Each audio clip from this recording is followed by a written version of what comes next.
Every empire believes it will last forever. The Orokin were certain of it. They had conquered the one enemy no ruler before them could. They had conquered death.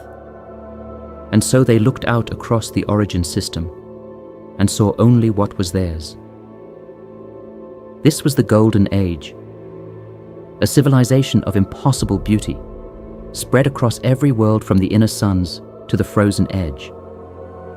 The Orokin did not simply rule the system. They shaped it, terraformed its worlds, grew their cities like living things.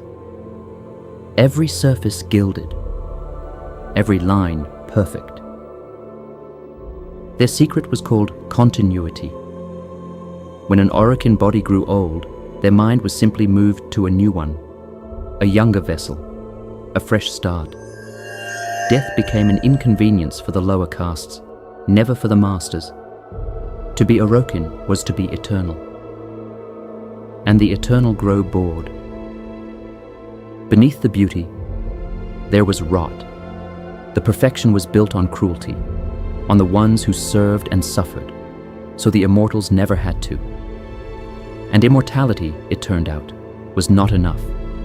The Orokin had conquered their own system. Now they wanted the stars beyond it. One star in particular, a distant, waiting promise called Tau.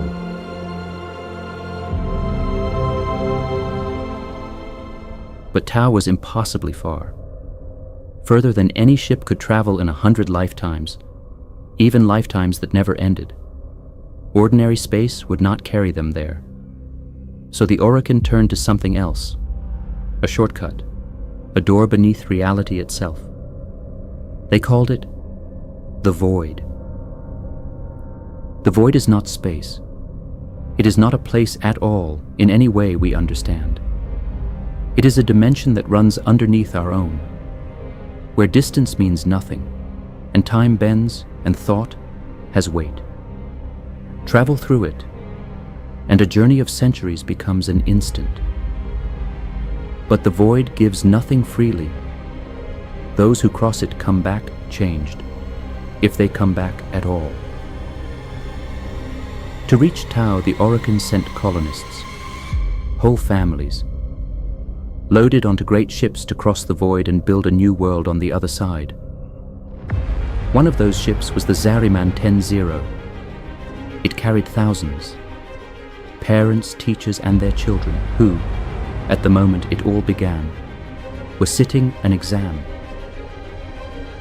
The ship made its jump, the fold from Saturn to the outer gates, and something went wrong.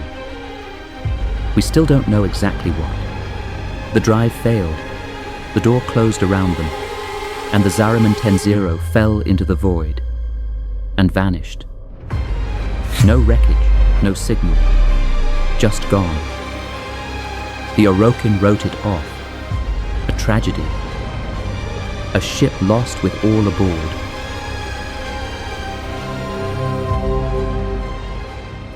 Days later, the Zariman came back.